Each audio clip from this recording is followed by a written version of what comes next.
Oh, we got a double water feature for you today. It appears that we've got some Orcust action and the White Forest returns.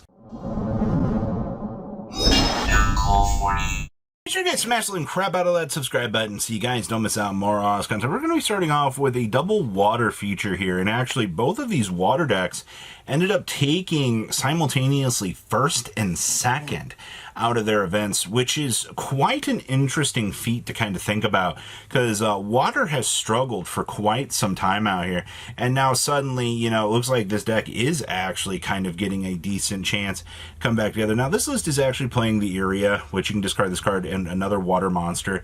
Add a water monster from your deck to your hand with an equal or higher level than the discarded, and you cannot activate non-water monster effects for the rest of this turn. Now, what's very, very cool about this is it says discard this card and one other water monster as cost. So this is where we can actually, depending on how we structurally open up in our other hands, the area doesn't look like a bad option to kind of be one of those pieces that, you know, you're kind of going to have to start with. Now, obviously, yes, things like Super Poly, you could make maybe a slight talk about that it might conflict. I don't really think it's going to be the case, because I can't imagine that there's going to be a lot of extremely crazy issues with playing this, but maybe sometimes. We also have triple anti-magic arrows in here. I think I also appreciate the fact of actually seeing this card getting some groundwork and covering bases here. A lot of going second stuff. We also have the Abyss Scales in here, and of course your Super Poly targets, pretty much what you want to see. Everything else in here, though, is a water. Like I said, you've got very, very generic cards that are going to be here to support you in the places that you're going to need to be. But it's also kind of cool to see that, you know, in terms of the water stuff, we are playing the Butterfly Fish. Mullen Glacier is going to be our hand ripper, and we're only down to one Minstrel. I think Minstrel was still like the biggest argument that people had for this deck, but time has definitely shifted around.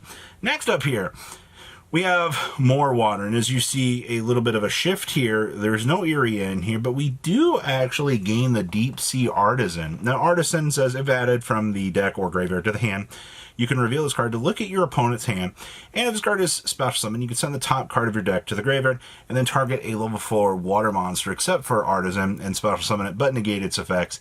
Now, you can only use each effect of this card's name once per turn. So, you know, Minstrel also, you know, being one of those cards that can look at the opponent's hand. Minstrel does banish from the hand, meanwhile Artisan just gives you that little peek-see ability to kind of give you a chance to kind of peek in and see what you got to do. Now, we are playing 1, 2, 3 scales in here. So we have the trap, we have the monster effect, and we have the spell. Now, famously, I think the spell one is usually the one that players choose to play the most of, but I'm okay with this, honestly. It's the side deck, man. When you start diving into the different little options that we can kind of experiment around with, I don't really blame them for testing out the waters. Get it for all three of these. It's actually kind of cool. We're also side decking the Abyss team as well. That's kind of hilarious, because I feel like this is another one of those cards we don't really get the chance to really see really come together. And we're also playing the Clown Girl in here for the discard for the Monster Reborn effect. So, out of everything different, I mean, both decks are functionally still playing water. It's really the differences in those tech choices that I think really make up the key differences in the play lines and why certain decks are able to actually functionally work better than others. I mean, hey, it's always going to be the tech choice thing, right?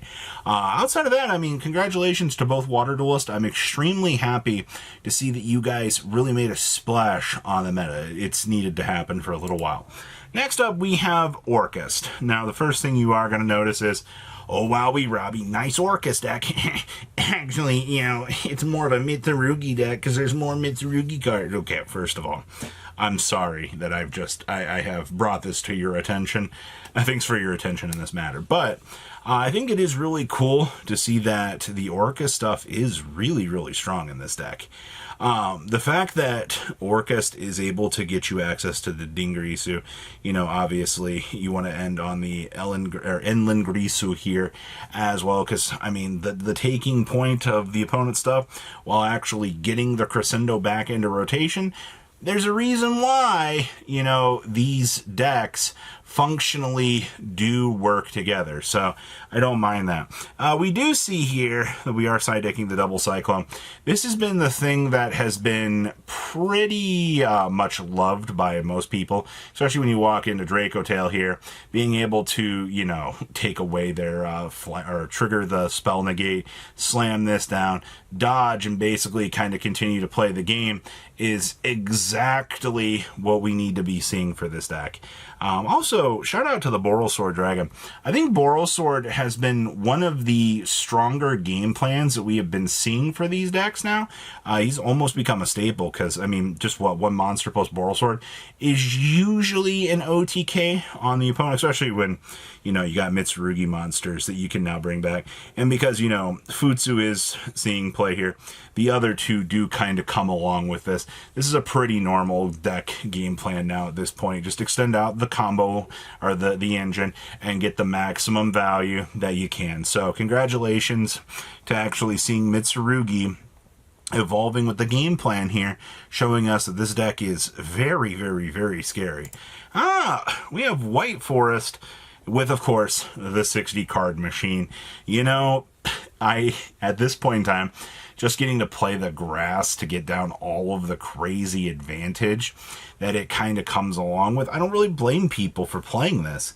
Also, we are playing, it's so funny, we actually do get to slam down yield transaction rollback in here, because, I mean, you do have traps that you do want to roll back, all right? And, I mean, yes, some of these do actually, you know, banish themselves to provide advantage, but transaction rollbacking a Black Goat Last, for example, to further lock out another problem that the opponent might be giving you, sure, that's not a problem.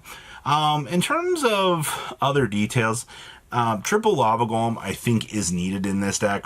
We don't talk enough about being able to go second in these style of decks and actually going over the opponent's monster and the actual advantage that you actually get with these sort of things.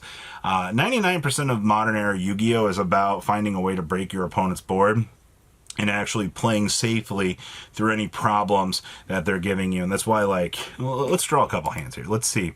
So, I mean, we have the Diabell. We also have the Esmina Debtors. But, I mean, we do see this. Going second, we do see the Lava Golem. And I very much think that you can play, well, you have to reveal a fusion and then send a simple spoils card from your hand and or field to the graveyard. Oh, I mean, this doesn't even count as a, what's it called? Interesting. Maybe that was a brick. Diabell Star plus greener plus, okay, never mind. Maybe that second hand just made up for the whole situation with that deck. But I think that there are some cool ideas to be had with the different evolving presences that this deck feels like it's going through. So this is actually really, really solid. And then our last list here is going to be some Gem Knights. Gem Knights, I have actually confused scholars and duelists alike. They're just confused by, like, why this deck keeps coming in and out of the format, or, you know, like, I think it was a good solid 2 to 3 weeks since we've seen anybody actually playing Gem Knights and really trying to make this deck look like it's doing anything in the presence of the game. Does not mean that the deck is bad. It just means for the time being that, you know, it hasn't been a good play option. You do see we are going with only 2 droplets and 2 sales bands in the main deck. I think that this is fine. You kind of got to think about it like this. If you maximize these to 3 ofs and you end up seeing multiple of them, well, I mean, the sales band's going to be a terrible card, but, like, at least a droplet, you can feed the droplet to be able to, you know, board break the opponent so you can do your thing. I also do see we're not doing the Archlord Christia stuff with this. There was a little bit of a time where this deck was evolving its side deck to be able to evolve and actually put some big pressure on the opponent in the form of the Archlord Christian. It looks like that this deck has just chosen to go with the Escatos here, which one big floodgate monster for the other. It really is just going to depend on the results that you feel are going to get you to the best possible place that you want. But I'm liking this deck. I think a lot of board breaker-esque stuff today. But please, take a second to leave a comment down below. Tell me what you guys think. Are you excited for some of the cool little ideas and things coming along here? And you guys have a good rest of your day, all right? Peace. Patrons! Thank you.